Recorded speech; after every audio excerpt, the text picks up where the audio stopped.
মন্দির তৈরি হয়েছে অযোধ্যা। এক রাম মন্দির তৈরি করার জন্য 500-র বেশি মন্দির মসজিদ ভাঙিয়ে তৈরি হয়েছে। অর্থাৎ রাম মন্দিরে যাওয়ার রাস্তা 100 ফুট চওড়া হবে। যদি শহরের মধ্যে 100 ফুট রাস্তা চওড়া হয়, তাহলে রাস্তার দুই ধারে কত বাড়িঘর ভাঙা পড়বে। আজকে যদি কুচবিহার শহরে আমরা যদি রাজবাড়ি যাওয়ার মতো রাস্তাটা 100 ফুট চওড়া করি, তাহলে কতগুলো বাড়িঘর ভাঙা পড়বে। তাহলে রাম মন্দিরে যাওয়ার জন্য 100 ফুট রাস্তা চওড়া লাগবে। এর জন্য 500-র বেশি মন্দির মসজিদ যারা রাস্তার পাশে ছিল তারা বাড়ি ভাঙা হয়েছে, বাড়িঘর ভাঙা হয়েছে।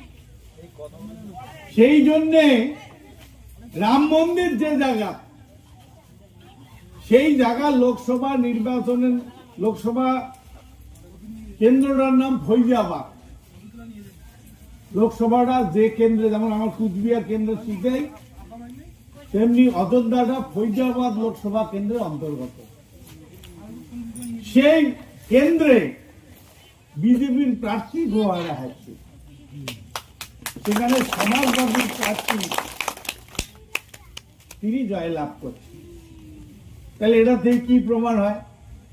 তাহলে রাম মন্দির তৈরি করে যদি এত লাভ হইতো, তাহলে অযোধ্যার লোকেরা তো ঠাসিয়ে বিজেপি ভোট দিত।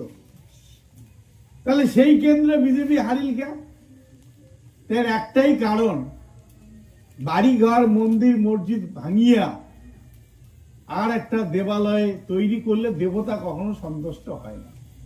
এটা যিনি মনে রাখবেন, মানুষের জিনিস চুরি করি ডাকাতি করি আনি যদি ঠাকুর পূজা করা যায়, ও পূজার কোনো লাভ নেই, কোনো মূল্য। ভগবানও পূজা স্বীকার করে না।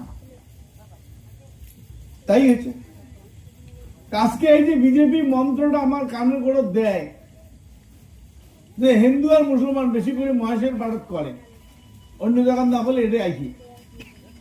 এটি পদ্মমারি ষাটিমারি এই এলাকা একটুখানি হলে ওটা ফুসফুস ফুসফুস করে,